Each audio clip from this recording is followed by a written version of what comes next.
Previously, on the Left Behind Game Club's Walking Dead saga, you're starting by looking for more supplies. Yeah. I think immediately after you get out of the pharmacy, you end up back at the motel where the morale in your group has, started to come apart. There's someone in the group that's taking supplies. That someone has placed a bag of medical supplies. It's because they're being given to bandits. And very quickly, the bandits come inside and are basically like, who isn't giving us our cut? Because we're going to kill people if we don't get what we were promised. So you get in the car, or you get in the RV rather, you start driving, you stop, and that's when you have a confrontation between the group and when your entire group basically explodes. Chuck, I think, is the new character that gets introduced. He's a gentleman living in a train car that you discovered. So you come in the woods, you realize that, oh my god, Katja has killed herself and put Duck essentially in a tree, and you have to decide, is Kenny going to be the one that's going to kill his son? Lee, are you going to be the one to kill Duck to essentially make Kenny feel okay or to do it for Kenny?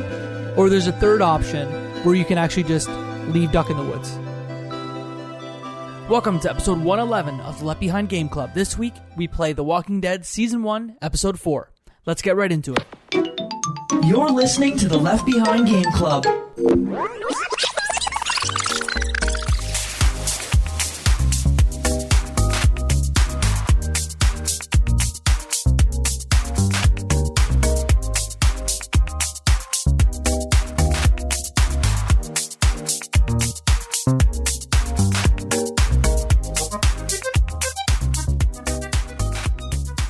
Welcome to Left Behind Game Club, our never-ending attempt to make sure that no game is left behind. I'm your host, Jacob McCourt, and today I have two friends with me. The first friend, you know him, you love him, his name is Mo Murtati.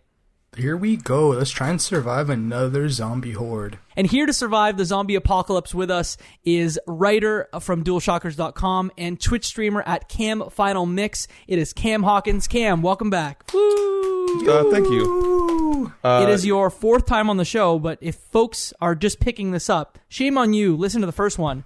But could you remind the folks what you do, where you write, where you stream? Yeah. I'm a writer at DualShockers.com. I stream on Twitch Tuesdays through Fridays from 1 to 5 p.m. Pacific time. And for the next few months, I'm going to be a permanent guest host on IGN Unlocked, which is IGN's Xbox podcast. So Woo! That's really exciting. And you just got the big win. Casey's going to the Super Bowl, so you're a happy guy. Yes, I am. We are covering The Walking Dead Season 1, Episode 4 today, Around Every Corner, developed by Telltale Games, published by Telltale Games, originally released on tons of platforms, starting on October 9th of 2012. Gentlemen, we've started to talk about the first 3 episodes. This is the 4th. We are getting to the end. Where do we leave off, and where does this episode kind of start when we get back into it? What we're doing is we figured out how to use a giant train, and we're bringing a crew over to Savannah, the town we've been waiting to find, in order to look for potentially a boat or just a way to settle. I think that's kind of the game plan. And you have your select crew with you, along with the new members, Omid and I can't remember... Krista, yeah. Omid's injured. Krista's brought him along as well. And you're kind of just looking to survive in this new town that you know nothing about besides it might have help. And the game just quickly starts with what they call a panic event, where you are outside, there's zombies everywhere, and you're trying to find shelter. After some really close calls and some really bad first-person shooting, you end up finding a house where things kind of settle down behind a gate. Yeah, can't be understated. The shooting sometimes is a little frustrating in a lot of these parts. I think that's a little... You're being very kind. I don't know about you, but later in the episode, I pulled something terrible because the shooting is bad by shooting one of my compatriots, but we will get to that. Okay. You get to this house and you're trying to find a way in, and your first puzzle is unburying a dead dog to get inside of a doggy door. I don't know how y'all felt, but I definitely was reminded of Home Alone when Macaulay Culkin has a shotgun and one of the wet bandits comes in and tries to put his face up. That's definitely what I thought of. I had a weird situation because I'm playing this game on the Switch, so I'm kind of walking around the apartment, I'm sitting on the balcony playing it there, and there's some moments when something's going on and I'm not looking directly at the screen. So as they're digging this thing up, for some reason I might have just was looking away, and the second I look down, I just see dead dog. I'm like, okay, this game has no boundaries now. They're just putting everything to kind of get you to be off guard. So that definitely spooked me and surprised me, I guess is the better word. Yeah. I think the worst part for me was how the dog, like, you have to take the collar off the dog, and very clearly the neck of the dog, like, you pull on, it's disgusting. You pull on the neck of the dead dog to get the collar off, and it just, like you said, Mo, not a pleasant thing to see. Yeah. No, definitely not. So you get in the house because Clementine just, like, decides to take the collar inside the house and just go without asking you first. And that's when you start to take stock of what is in this house, which is next to nothing. I don't know how y'all felt, but a lot of what happens in the game is, like, backloaded here. Like, a lot of the big stuff is backloaded. I don't want to deviate too much, but I just want to touch on the dog collar specifically. And this technology, it probably already exists, but this whole keyless entry for a dog to just walk up to the door and it unlocks for him as he can enter, we need this in our lives. Imagine not fumbling for your keys when you get home. It's just always in your back pocket, just like your wallet. You walk up to your door, detects it, opens it. It's not as mass supplied to everyone, and someone right now listening probably has this technology, and they're like, Mo, you just have to go to www.yourdorisalwaysopen.com. But I want that in my life. Tell me, Mo, how much better would it be if your dog could just go out by itself? You live in an apartment. It must be bad. To be honest, Koda would figure it out pretty easily. He knows the route. Like, when we open the door, he knows, like, where to go, turn the corners. He might just need a little boost to touch the elevator button, but besides that, I think it's a go. I'll give him my key. You're exploring the house, and in addition to the dog door, the second devastating thing is you look up on the wall and there's a family portrait, right? The family portrait has a mom, has a dad, has a kid, and has a dog. And so Kenny is nowhere to be found. And so your party says, hey, he's somewhere, go find him. You very quickly find out he's upstairs in the attic, heartbroken at what he's found. Yeah, and I also want to mention that you can also find out the dog's name, which made it hurt even more. No. Yeah, the dog's Break my name. heart. What's the dog's name? Walter is the dog's name. And I was just like, ooh. Because I love dogs with people Walter? names. There's a drawing on the fridge or something like that, and it's of Walter that the kid wrote or that the kid drew, and it's just like, oh, poor Walter. But yeah, the kid of the family is a very weak-turned walker in the attic, and immediately, I think the reason like the scene is so powerful is just like immediately you're just like, oh, that looks a lot like Duck, and then Kenny's first thing is just like, looks a lot like Duck, doesn't it? And it's just like, that sucks, man. I can't even. It's not funny. It's just like, dude, like this guy has just been receiving L after L this entire game, and it's just it was rough for sure. Yeah, and like that's the worst part. Like one of the things we didn't touch on is just the morale right now is a little low, especially with Kenny. He still doesn't want to talk about it. He's like the stereotypical just hard outer shell that thinks he can figure it out on his own, but clearly something's wrong. He needs like some kind of like help. And it's just the last thing he needed to see was another dying child zombie. And of course, it looks exactly like his son. Just like Cam said, like we need this guy. He can't take any more L's right now. And I don't know about you guys, but the first decision comes here, and it's related to what you do with the zombie boy. Your three options are kill the zombie boy, make Kenny kill the zombie boy, or leave the zombie boy alone. And despite playing a hard ass through this entire game, I felt that, okay, this is the time. Like, he's gone through a lot. I'm going to take care of this for him. What did you guys do? So I actually wanted to leave, but for some reason, the game wouldn't let me. But so I had Kenny do it, and it's interesting because it said like the kind of like the notice when you make a decision. It made it seem like I was helping Kenny, like I was helping Kenny like overcome just like the loss of Duck, because it says like you chose to help Kenny, like by him killing the kid, and I'm like, oh, that's interesting. Like I can see where they're coming from with that, but I can also see like someone being like, no, this is terrible, but also just like, hey, like this is, I don't want to say therapeutic in a way, because it's like therapeutic is not the right word, but it just helps him like move on, overcome to a certain degree. So that I thought that was like, I like literally perked up a little bit when I saw that. I was just like, huh, that was, I didn't expect that to pop up on the screen. When you chose to like make Kenny do it, was your intention another thing rather than like consoling? Because I found like sometimes you'll choose an option and it's not necessarily what you wanted to like do. Like I had one situation where it was like, like I can't remember. It was later on in the episode when you're kind of given the option to have Clementine go with the doctor. And in my head, my thought process at the time, not to jump too far, was like, you know what? We've been together. There's a bunch of creeps and weirdos in this world. I don't want her to be taken by anyone else. So I said like the no option. And Lee got super aggressive and angry. He's like, "You're not taking her. We've been through so much." Blah, blah. I'm like, "That's not what I meant." But okay, yeah, that's. We'll chill out. Did you find that your decision was to let Kenny do it exactly what you wanted? I mean, like, it wasn't executed in a way, like, different from what I expected. It was just more of that kind of notice of, like how Kenny is assumingly felt. He more or less just did it, and then they just kind of moved on. The cruel part, if you decided to shoot him, is that you have the option of how to do it, too. And so I, like, stomped the kid's face in, and, like, it was, again, not a fun thing, because you step on him, and, like, his eyeball like kind of comes in, and you have to look at this kid who like half of his face is impaled as you put him in the grave with the dog that you just unburied. It's just like a not good feeling entirely. Nope, don't want this.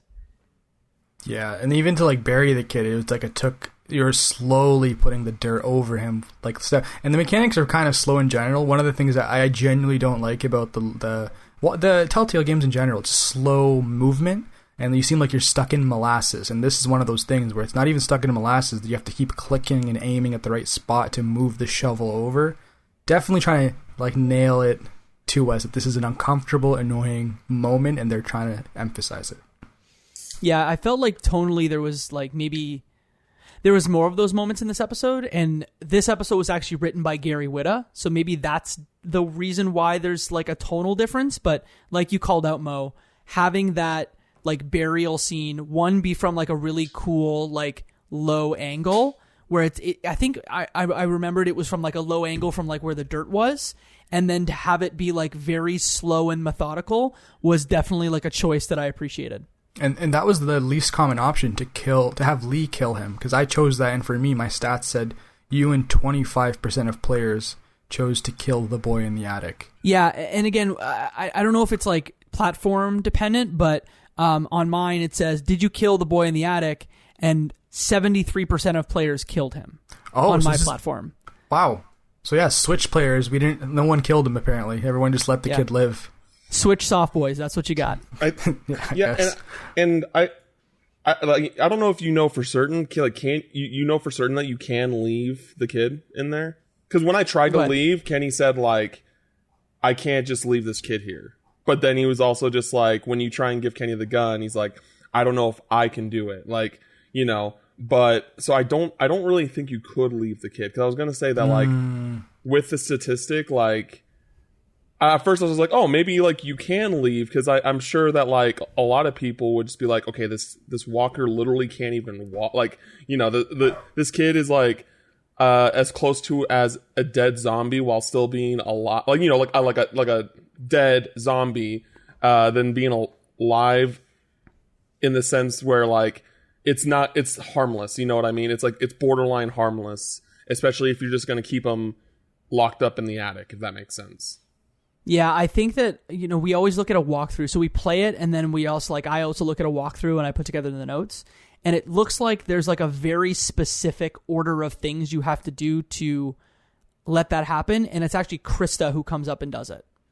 Oh, okay. Yeah, it says like, if you want to leave the boy, look at the hatch in the floor through which you came, and then select yes to answer Kenny's question. Lee will exit the attic, and then Krista will go there. You'll hear a shot, and Krista will give the boy's body to the main character. Huh. So it sounds like it's difficult to do, but possible. But hey, if you're listening to this and you're like, you can't do it, make sure to respond to us on Twitter and let us know. I think I remember. I actually think I remember that, and I did say no for some reason. That's weird. Maybe that's just like me goofing on that one. But that's good to know that option is there. Like, I feel like that's like maybe on Switch that was kind of like the primary choice that people did was have Krista take care of it.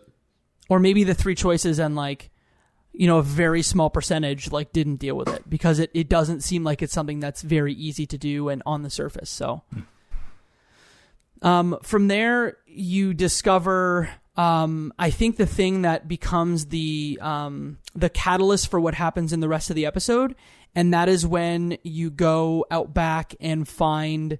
Is that when you find the boat? Oh no, I'm sorry. What happens next is you go to town to find a boat. So Kenny is always like, we need to find a boat. We need to find a boat. So you go into town, go to the marina, try to find a boat. And that's when you quickly discover that, one, there are no boats here. And two, the mystery around the city starts to unravel with a pile of zombies just in front of the marina. Yeah, and it's like a fortified like fortress, it almost seems, that like you can't like get into.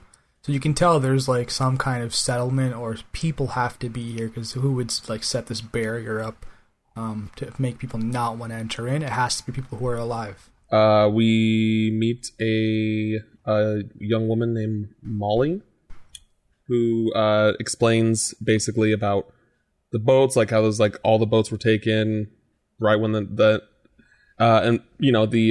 apocalypse happened, and like I mean, I think most people could have expected as such. And then they brings up Crawford, which is a community, an outpost of sorts, where there are very strict rules, where no elderly, no children, no one with any like pre-existing health conditions were allowed to live there, because they found it to be a waste of resources, which is savage. I would not be able to be in Crawford.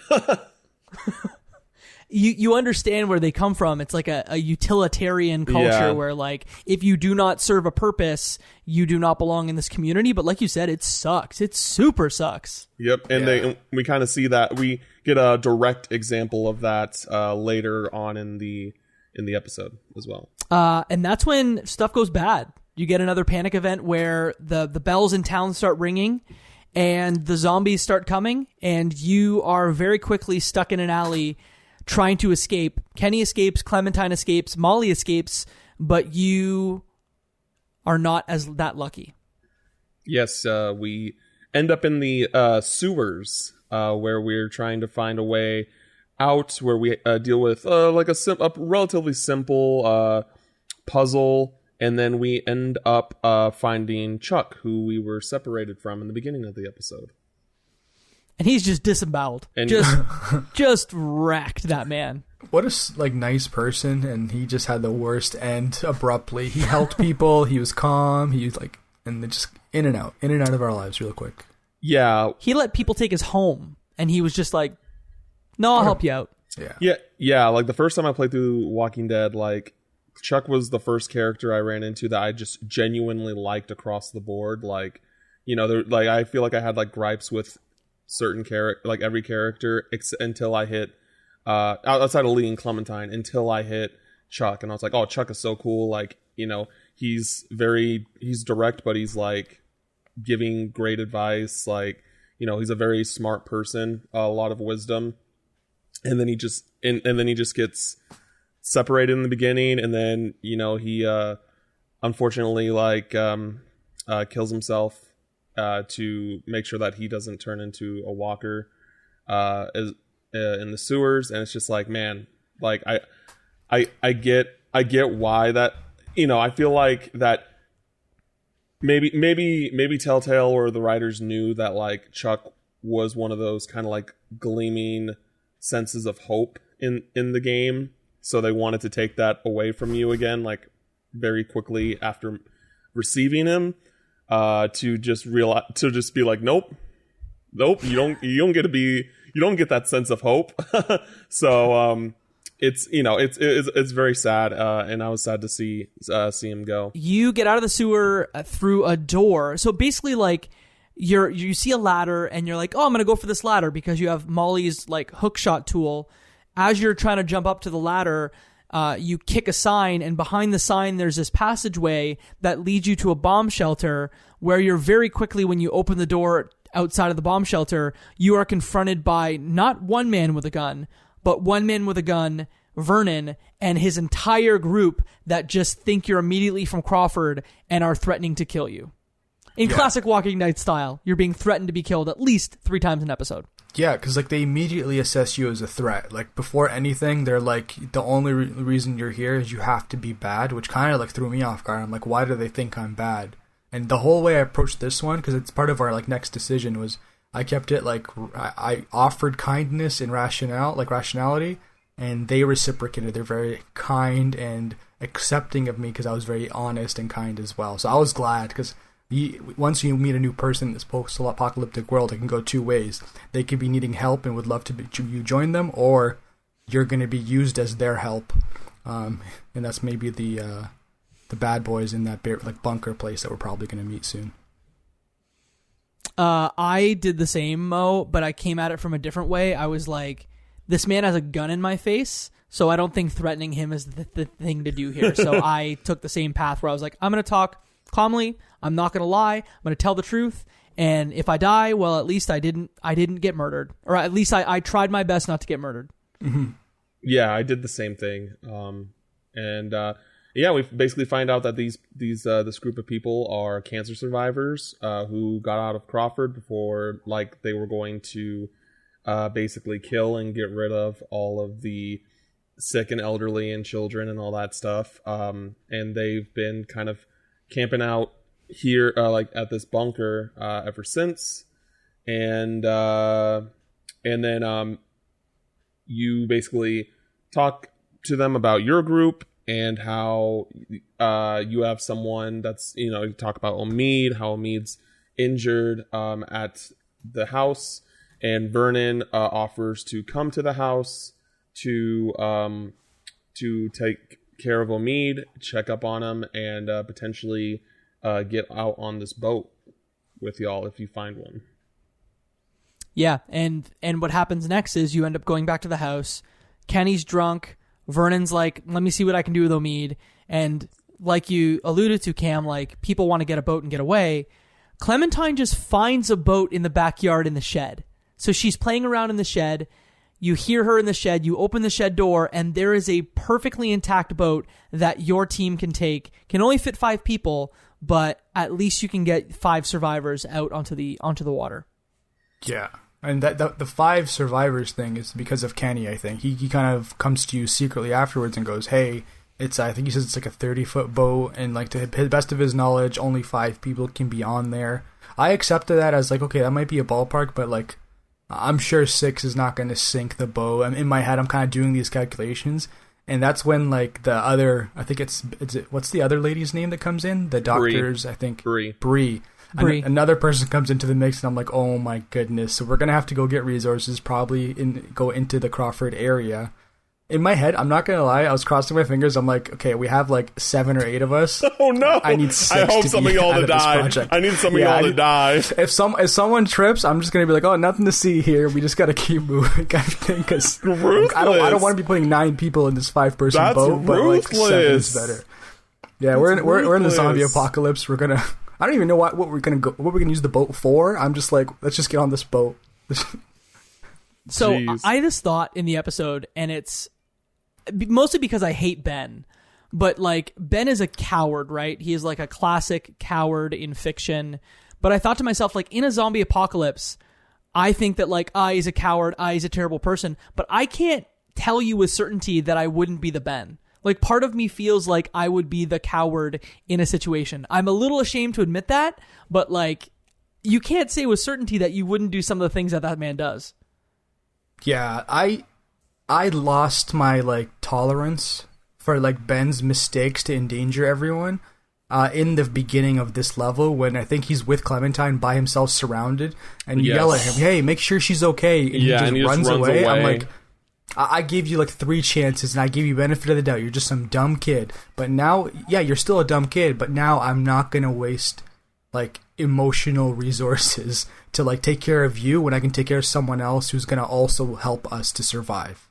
Yeah, and like I don't remember. I think they said like Ben's like maybe 17 years old or something like that. But like I don't care that you're not 18. If that's a little girl, you protect that little girl. You know what I mean? Like Yeah, you know, because I feel like in the same sense, like I'm a very pacifist person. Like, you know, I've never gotten in a real like fight my entire life. Like, you know, despite getting close, but like, you know, I just like am very like anti-violence across the board. I just so I feel like to a certain degree I would be like Ben, but like I don't know. I feel like I don't know. I just don't. There's a difference between like just him, the cowardiceness, but then also just like what he actually provides to the group, if that makes sense. Yeah, he's endangering people. So for me, it's like he's not even if he was providing, he's still endangering people. Like you have to make better decisions. Either follow every instruction that you're given, or now like we've lost several people because of you. Like rough. Yeah, like there's a point where same social structure. Yeah, like there's a point where like spoilers, you go to Crawford to get some specific items, and I had, you know, they make you choose whether or not Clementine can come with you, and you know I think originally, I was okay with Clementine coming, and I kind of forgot about like what happens next after this point. But I'm kind of being more like stern, like the opposite of the major choices that I made in the first, like my first 2 times playing. And so I told her, no, you have to stay. But I was just like, if she wasn't a kid, like I would have been, or like if Crawford didn't have that rule per se, I would just been like, I would rather have had Ben stay and take care of Omid and take Clementine with me, because Clementine's way more useful than Ben. Like, let me tell you.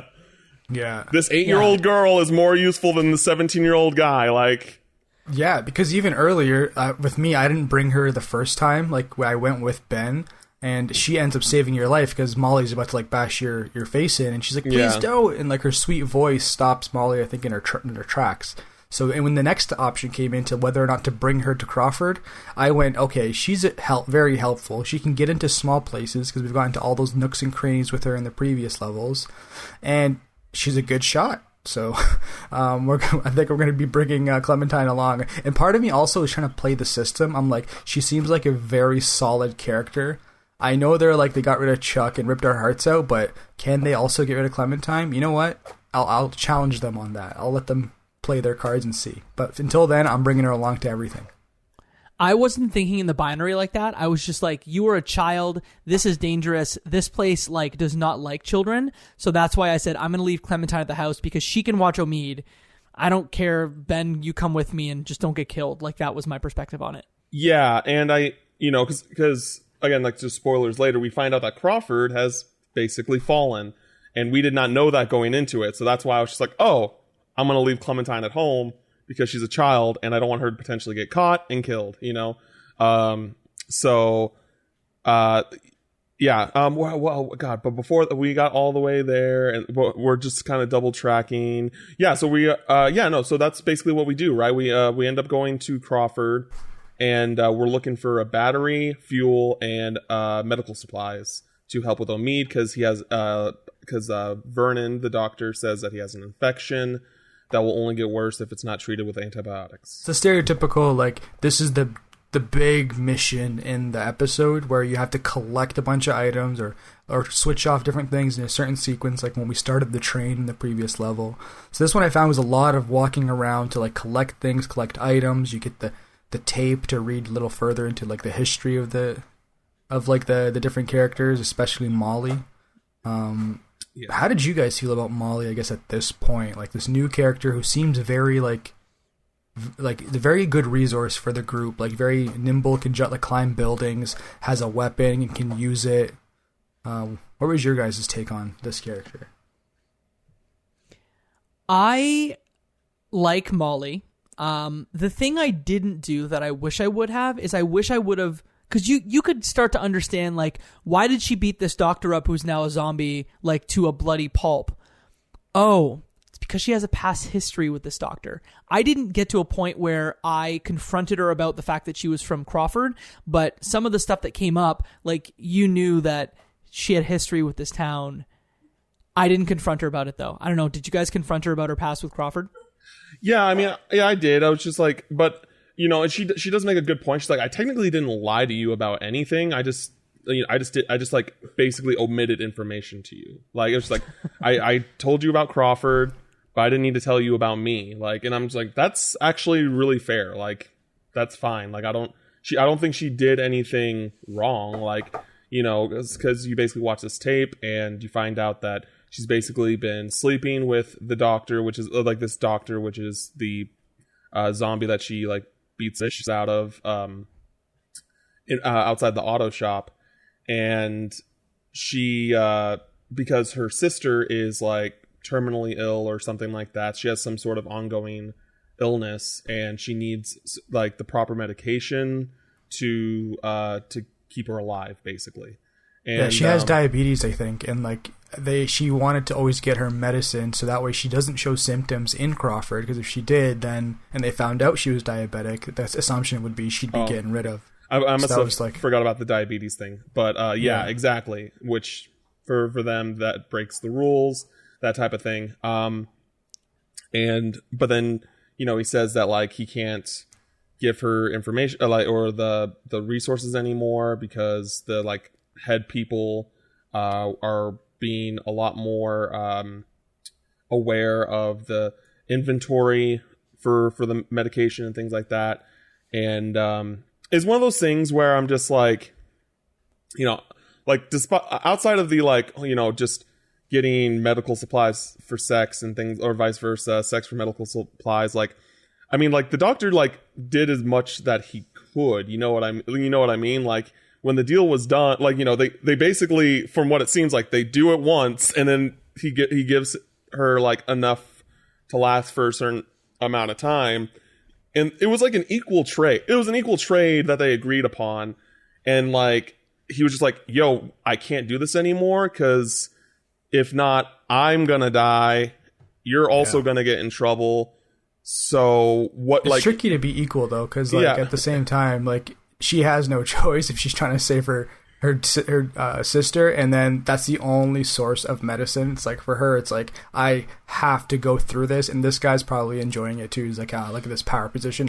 You could just easily maybe just give her a little bit of oh yeah, no, for sure, like for sure in that sense, I agree.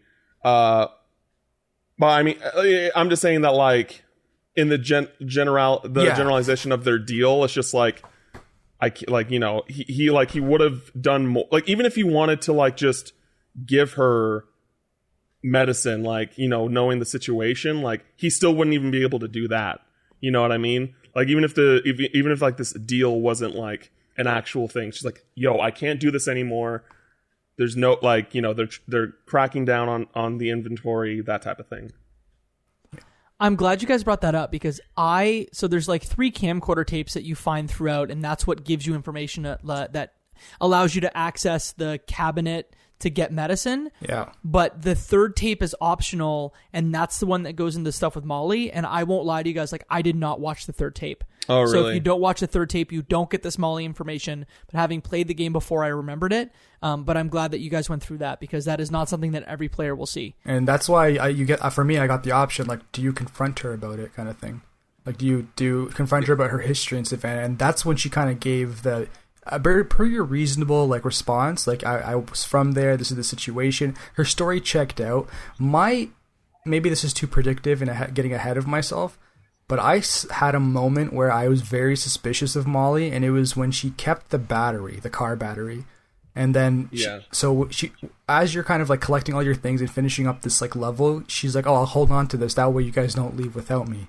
In my head, that sounded reasonable, but also in my head, it's like, is she about to go like swap that battery for like a dead one? And that's my prediction. Maybe I'm being too skeptic, but if she did that, it makes sense, because later on, when you're like, okay, we're going to head out on the boat, she's like, no, I'm good. I'll leave. So it's almost as if she has information about that boat or whatever the situation may be. I mean, or you could be like me and shoot Molly. Oh. How did that happen? Do you guys both have Clementine, right? No.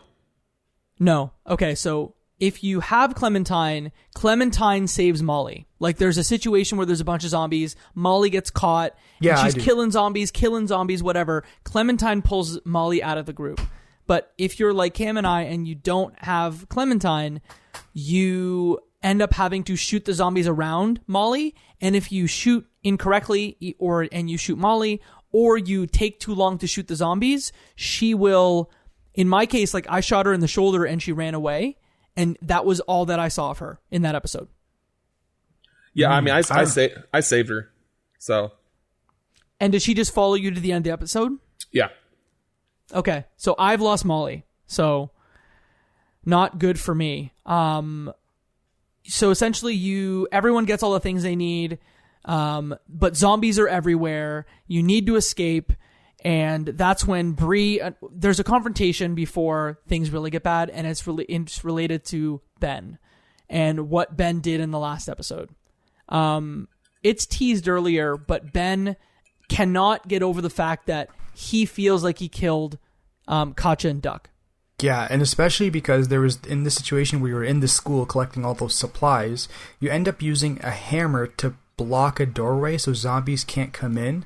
And one of the reasons why the zombies start to swarm and attack is because Ben went out to go look for something to, like, help, and he takes that hammer. He's like, "Look what I found." And Lee, in my story, is like, "Wait, where did you find that? Idiot." Yeah, he's like, "Where did you find that?" He's like, "Oh, it was right over there." And it's like, "Oh my god, here we go." The guy already, like, mentally said, if he trips, I'm leaving. Just did another, like, risk to the entire group again. Yes, maybe he didn't know the whole spiel, but, like, it kind of makes sense. If something's blocking a doorway, maybe in this post-apocalyptic world, unless you're leaving, just leave it alone. So that starts that snowball of him confessing, "This is all my fault." And then he literally tells Kenny, "I'm the reason why Duck died." And, like, Kenny does not need to hear this right now. So Kenny starts losing his mind, starts attacking, and I got into the position where I was like, you know what, we just need to escape. All this noise, Kenny getting raged out, we have to run, climb up the staircase to the final bell tower thing. And in my situation, everyone's jumping out the window to, like, rappel down, I think, or go to the roof.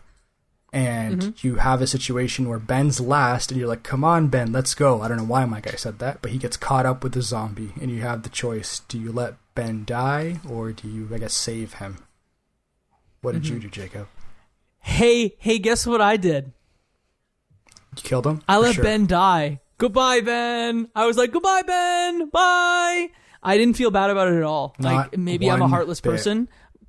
The big bad wolf came out in me for a second, and I just said, like, "Bye, Ben, goodbye." And, like, it's not a pleasant, like, despite my feelings about Ben, like, you drop him essentially down, like, 5 flights of stairs, and he very audibly breaks both of his legs, and then gets attacked by zombies, and it's disgusting. And I kind of even felt bad, even though Ben I really dislike. Yeah. When I was running up the staircase with all my group, I was doing that, like, audit in my head. How many do I have? Okay, 1, 2, 3, 4. And then I saw Ben in the group. I'm like, okay, something happens, we can keep him. I think we have a small enough group to fit on the boat, so it's not that big of a deal. But then once that opportunity presents himself, I'm like, okay, we're running low on people now. He's maybe gonna ruin this potential opportunity for us to survive. And I let him fall to his death as well with the zombie. Yeah, I dropped. Like in previous games, I save him because, like, I just would not be able to do that to a human being, regardless of their usefulness to the group and all that stuff. But this time, I dropped his ass. I was like, "Peace, bye, Ben." I don't know how y'all felt, but despite the shooting controls in this game not being great, I really appreciated the design on, like, this whole sequence where you're backing up with a shotgun up the stairs. Yeah. You have to, like, take your leg out of the stairs when you get stuck. And there's, like, a few images that get stuck in my mind about The Walking Dead Season 1. And one of them is that view of Ben as you're holding him over the stairs and he's dangling. And just, it looks amazing. And that is, like, one of the 3 or 4 images in my mind that I remember from The Walking Dead. Yeah, I find the Telltale's, like, games in general, what drives me nuts, like I mentioned earlier, was the slow mechanical movement and the walking places just to click something that's really not useful for the story. Just, like, doing something for no reason. But, like in the Batman Telltale game we played for the podcast, when we had that planning section with the cameras and the videos and the attacking, anytime they added a movement mechanic that was more complex than just moving and clicking like this one, I enjoy, because it's always like, it's just a new perspective, a new way to fight, whatever it is, and that keeps me engaged. I love these little moments.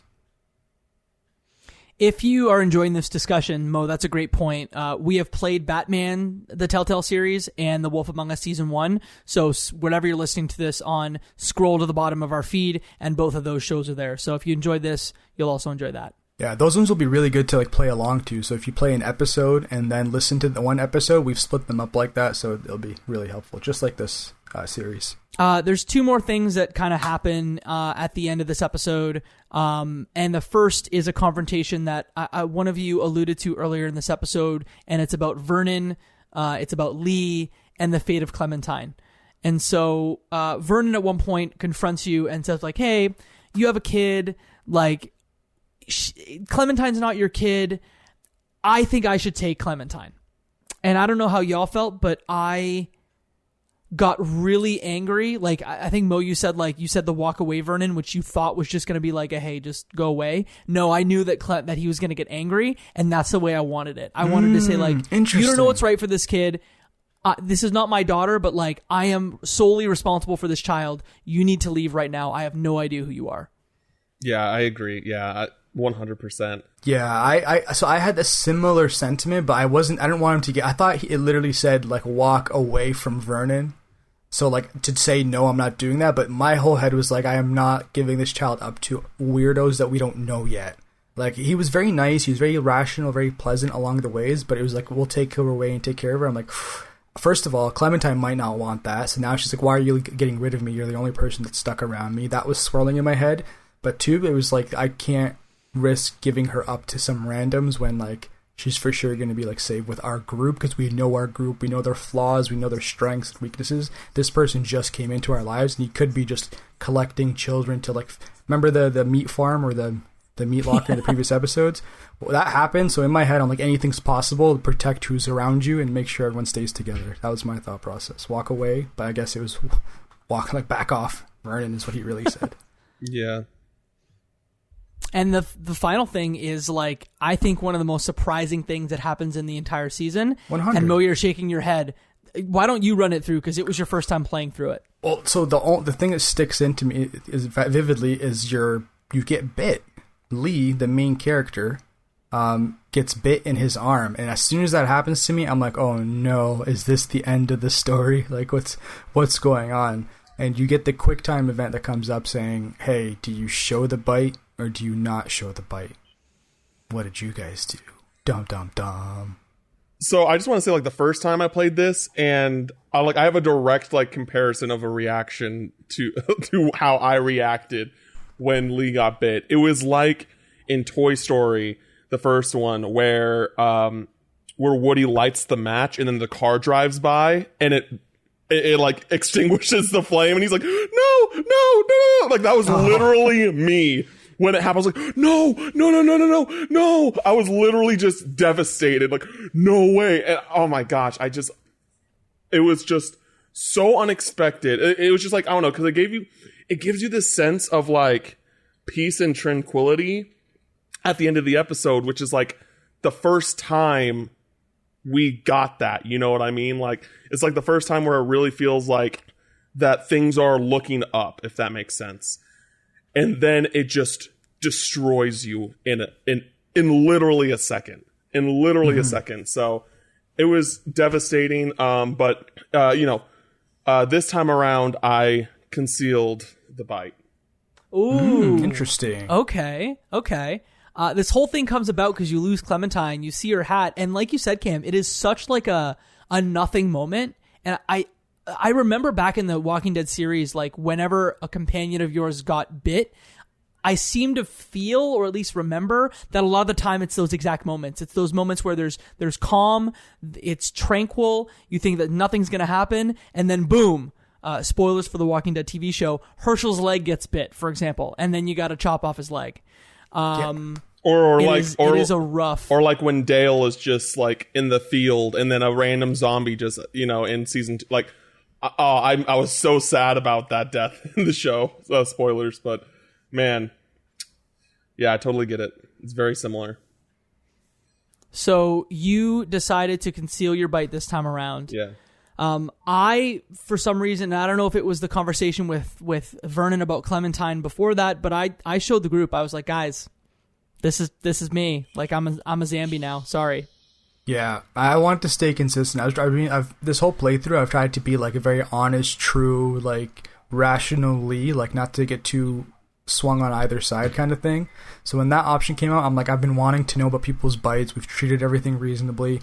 If these are the cards that we've been dealt, at least let me tell the crew, and then whatever they decide, I think that's the way life is right now. Like, if there's some way to save myself, but eventually, if I do turn, I'm a pretty big, dominant-looking figure compared to the rest of the crew. It's going to be, Kenny's going to have to try to take me down, or if there's guns, maybe they have to kill me before I actually turn, because it's, regardless, everyone needs to know, and we can make a decision from there if anything starts getting crazy. And what's interesting is based on what you do, whether you show it or you conceal it, usually at the end of the Walking Dead episodes, there is a screen that shows you the 5 major decisions and how you fare against the player base. But in this case, you actually got 2 screens, one to show the 5 choices, and then a second screen to show who's going to go with you to find Clementine in the final episode. So I need to ask y'all, who's your group as Lee is about to approach the man in the walkie-talkie who says some terrible things about Clementine. Not some terrible things, but like, he's very creepy about like, I know where Clementine is. I've been watching you. Like, watch what you're going to say to me, because your next words are going to be, choose your next words very carefully, are basically the last line here. Mm-hmm. So who's in your group? I'll go first. So first of all, my thing I told him was like, is she okay, essentially, because that was the biggest worry. I have a pretty big squad. Mine says 13% of the people had this option, and it's Omid, it's me, Lee, it's Kenny, and Carla. Is that her name? Krista. Yeah, so 4 of us. I have the same group as you. Cool. Yeah, that's the exact same thing. I think we're all on the same, because I'm pretty sure, like, at this point in the game, correct me if I'm wrong, like, it's like all of those people and then potentially Ben. Like, Ben is also like an option, but I'm pretty sure at this point in the game, like, you can have either those 4 with Kenny, Lee, Krista, and Omid, or there's oh wow.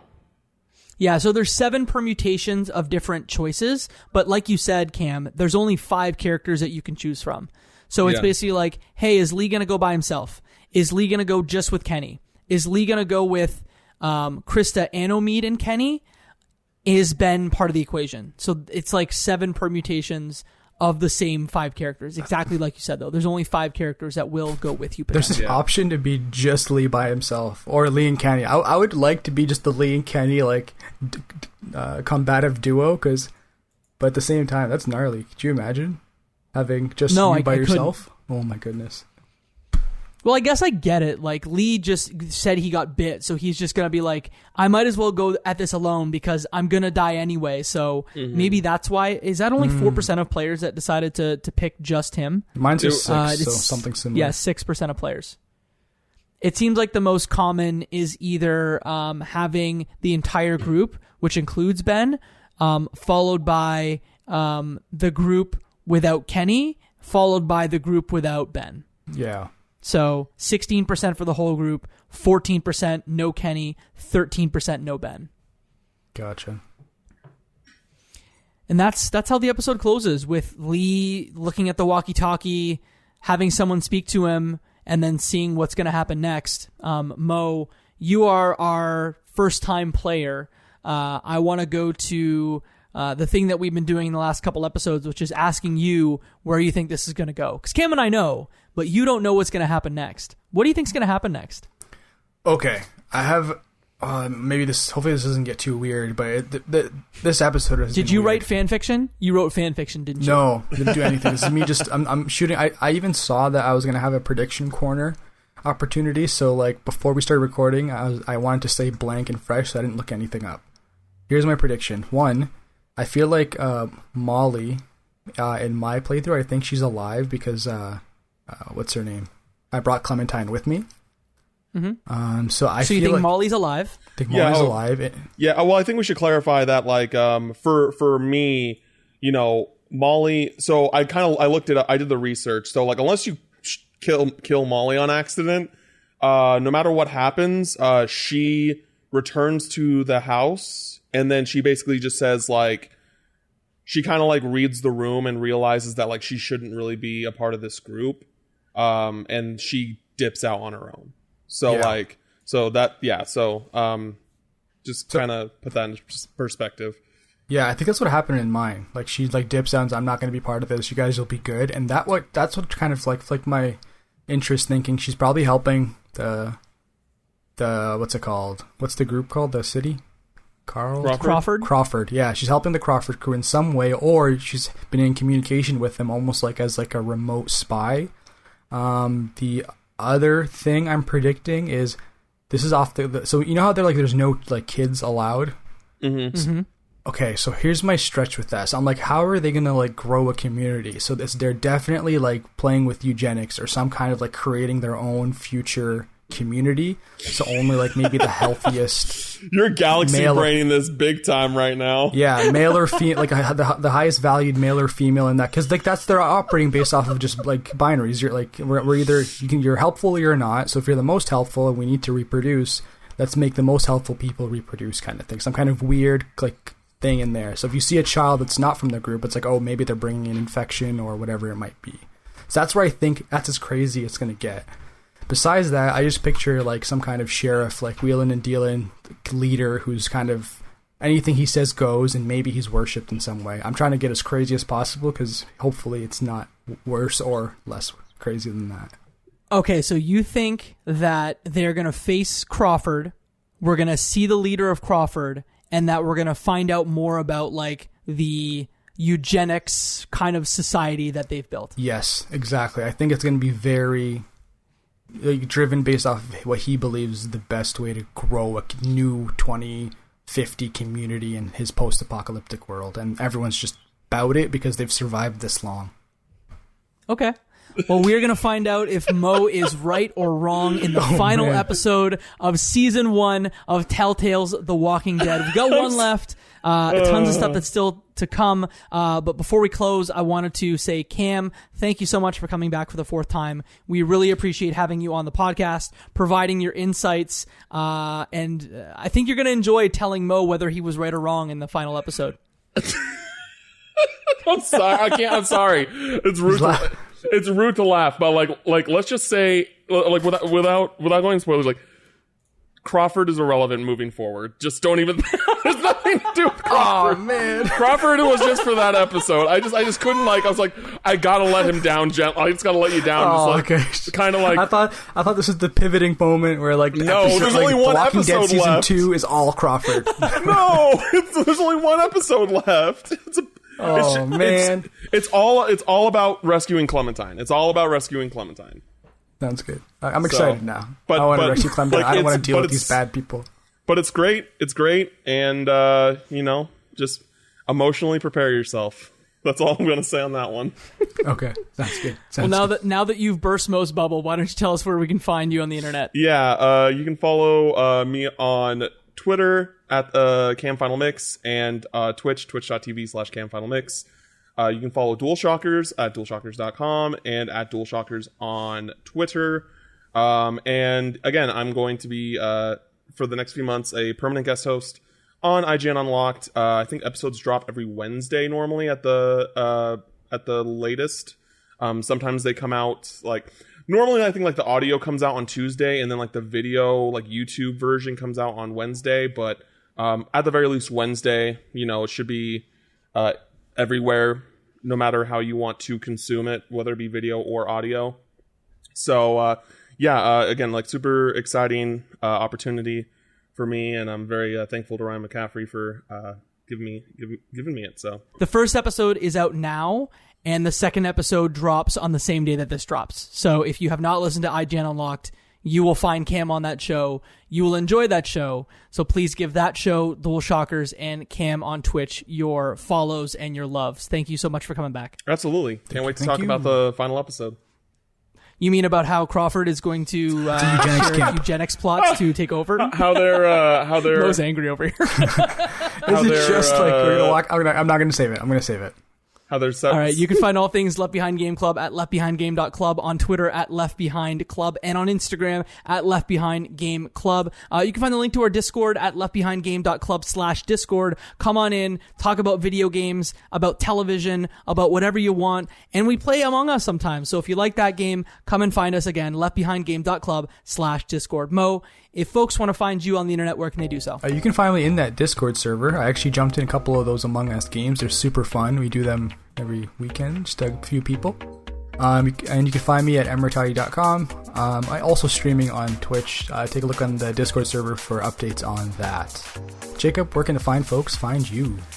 You can find me on the internet at Jacob McCord on all major social media platforms. Twitter is the thing that I do most of, but there's also YouTube, TikTok, etc. I host another podcast. It's called Cutscenes. It is a video game movie podcast. Season 2 launches tomorrow if you're listening to this on the first day that it's released. We are doing 10 episodes in our second season. We're talking about The Witcher. We're talking about movies like Pixels. We're talking about the Resident Evil Apocalypse movie. Most of them are bad, but the podcast, I hope, is something you'll enjoy. You can find that at cutscenes.ca. Mo, what do we say to the folks that listen to the show at the end of every episode? Shout out to Michael Ruffalo, and that, my friends, is one less episode left behind.